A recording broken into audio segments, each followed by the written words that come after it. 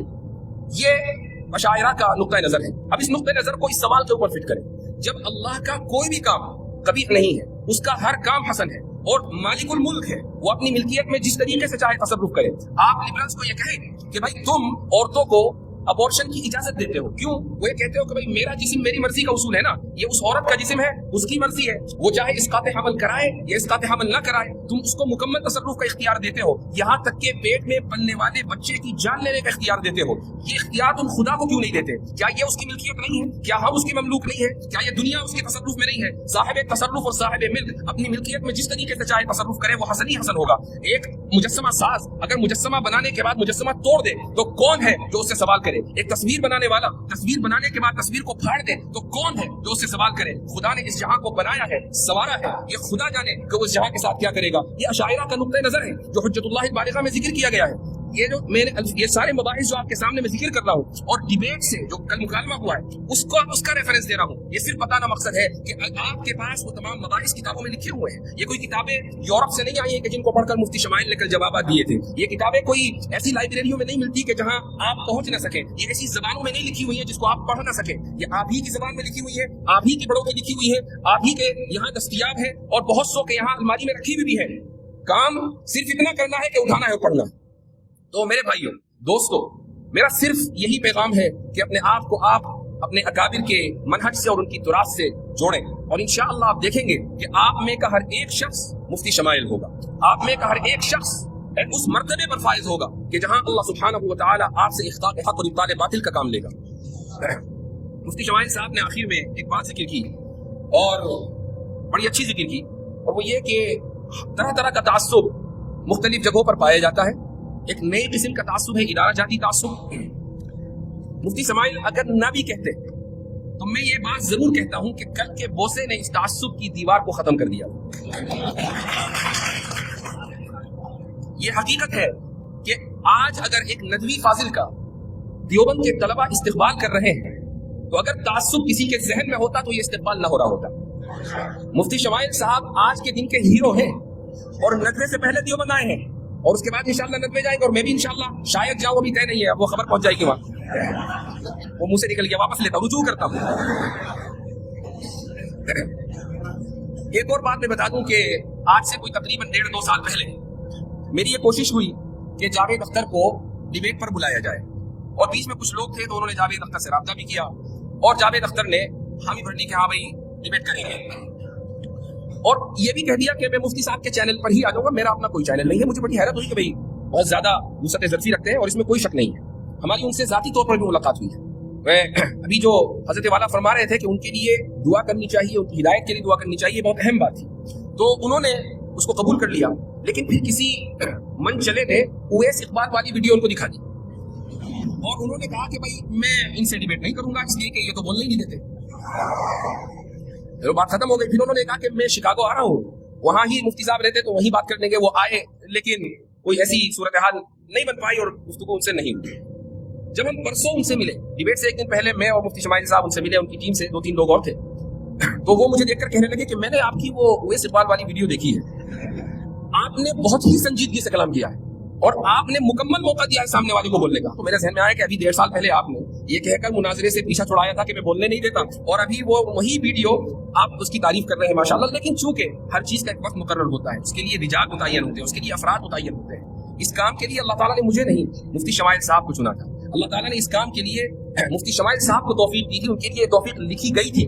اس لیے میں چاہے جتنا بھی زور لگا لیتا یہ کام ہونے والا نہیں تھا. ہاں اتنا ضرور ہے اور میں تحدیث نعمت کے طور پر یہ کہوں گا اور میں نے مفتی صاحب سے بھی یہ کہا کہ بھائی میں صرف یہ چاہتا ہوں کہ اس پورے کام میں تھوڑا سا حصہ میرا ہو جائے. صرف اسی نیت سے میں آپ کے ساتھ لگا ہوا ہوں اور جو کچھ بھی تیاری ہو رہی ہے اس میں مشورے میں شامل ہوں. باقی ان کی اپنی محنت ہے اور یہ ان کی تواضع انکساری ہے کہ انہوں نے سارا کریڈٹ اپنے اساتذہ کو دیا اور مجھے بھی شامل کر دیا. فجزاک اللہ احسن الجزاء.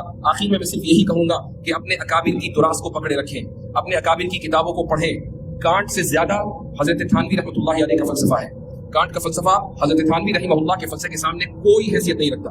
حضرت تھانوی کے ملفوظات ہی آپ پڑھ لیں تو آپ کو حیرت ہوگی کہ حضرت نے کیا کیا چیزیں لکھی ہیں. انتباہات مفیدہ پڑھیں، اشرف الجواب پڑھیں، حجت اللہ البالغہ پڑھیں، ابقات پڑھیں جو شاہ اسماعیل شہید کی لکھی ہوئی ہے. اسی طریقے سے حضرت نانوتوی رحمہ اللہ کی کچھ کتابیں ہیں، آپ ان کو پڑھیں. تو ان کتابوں کو جب آپ پڑھیں گے تو آپ بھی انشاءاللہ اسی میدان میں اس لیول پر کام کر رہے ہوں گے کہ کل آپ کے لیے استقبال یہ دیے جائیں گے. جزاکم اللہ خیر الجزاء وآخر دعوانا الحمدللہ رب العالمین. اچھا، یہ مولانا محمود صاحب نے آج کی اس انجمن فکر و تحقیق کی طرف سے یہ جو آج کے پروگرام کا انعقاد کیا ہے تو میں شکر گزار ہوں. اپنی طرف سے بھی شکریہ ادا کرتا ہوں، مفتی شمائل صاحب کی طرف سے بھی شکریہ ادا کرتا ہوں کہ آپ حضرات